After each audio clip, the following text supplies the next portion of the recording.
大家好，今日同大家吹下水。中國地方政府掟現金，想人多啲生 B， 究竟 work 唔 work？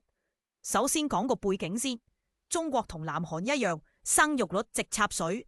2024年人口連跌3年，結婚率又創新低，官方好頭痕，經濟慢咗，人又老咗，於是中央話要搞托兒補貼，免費幼稚園。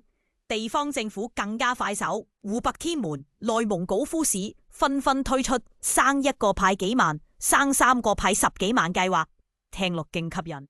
以呼和浩特做例，第一胎俾你1萬蚊，第二胎5萬蚊分5年，第三胎10萬蚊分10年，仲高過當地年薪1倍。但你都知啦，錢易派，托位難揾，補習費、奶粉錢、興趣班一個都唔平。研究話，高收入家庭養大屈個小朋友要130萬，低收入都要13萬。試問10萬蚊夠幾多？講到實際反應，呼市官方1個月淨收到700個查詢，冷清到震。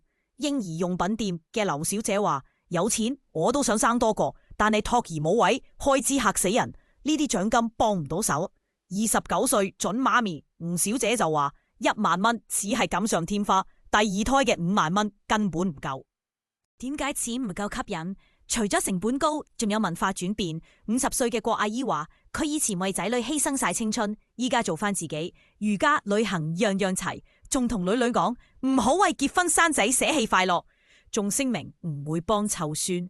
傳統阿嫲帶孫連根拔起，後生更加冇後顧湊仔添，生育意欲再低幾格。經濟學家話，現金補貼未必救到生育率，但都算刺激內需。如果全國跟呼市標準，1年可以將近1000億人民幣落到家庭手上，等於 GDP 0.00%。不過地方政府本身冇錢，最後都要中央埋單。總結，嬰兒真係買唔到，成本一世人。要能肯生，唔止派錢咁簡單，托兒服務、職涯支援、學校資源，條條數都要跟上。否則奶粉股就算炒起，奶粉都未必有人飲。如果你中意咁嘅時事拆解，記得撳 like 同 subscribe，留言話我知。你覺得派錢生仔可行嗎？下條片再見。